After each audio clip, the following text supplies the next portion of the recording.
marami sa mga kabataan ay bahagya lang ang pagkakakilala sa mga bagong hirang na santo ng simbahang Katolika.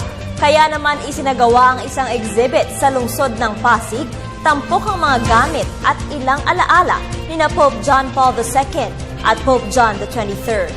Para sa detalye, balitaan mo kami Dennis Cortez.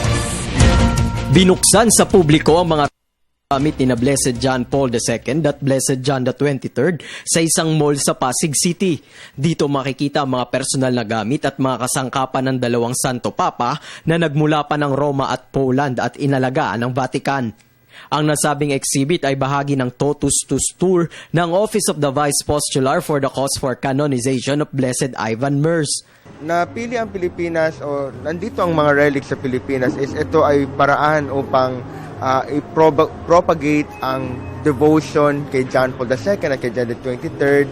At ito ay inorganize ng aming opisina, ang Vice Postulation ni Blessed Ivan Mers. Si Blessed Ivan Mers ay isang laiko na kabataan na biniatify ni John Paul II. At ito yung paraan namin para pasalamatan ng Diyos through John Paul II. Mula sa suketo o skull cap ni John Paul II hanggang sa hibla ng buhok at mantsa ng dugo ni Blessed John XXIII, batid ng simbahan na mahalagang maibahagi at mailapit sa publiko ang mga alaala nito.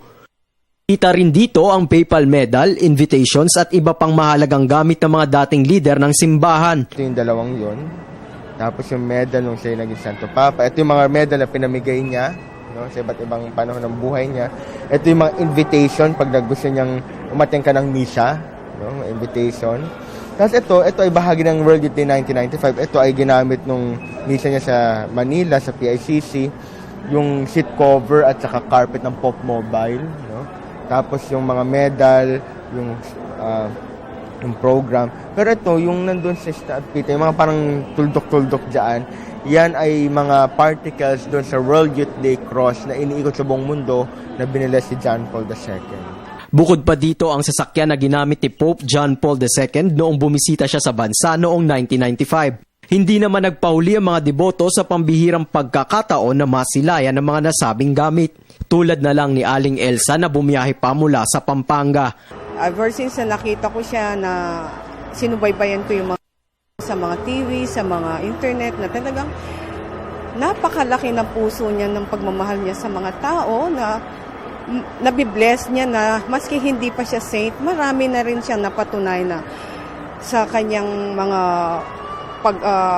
paghikayat sa mga kabataan, pati na sa mga ibang bansa na sa mga relihiyon, marami siyang ginawang milagro. Paglilinaw naman ng simbahan, hindi sinasamba ang mga nasabing kagamitan.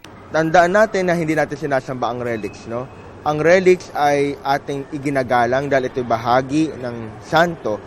Ngunit sa pagtingin natin, sa pagdasal natin sa relics na ito, sana ating malaala at ating sambahin ang Diyos na lumikha sa mga santong ito. Ililibot naman sa iba pang bahagi ng bansa ang mga relics hanggang sa darating na Mayo. Para sa Telebisyon ng Bayan, Dennis Cortez.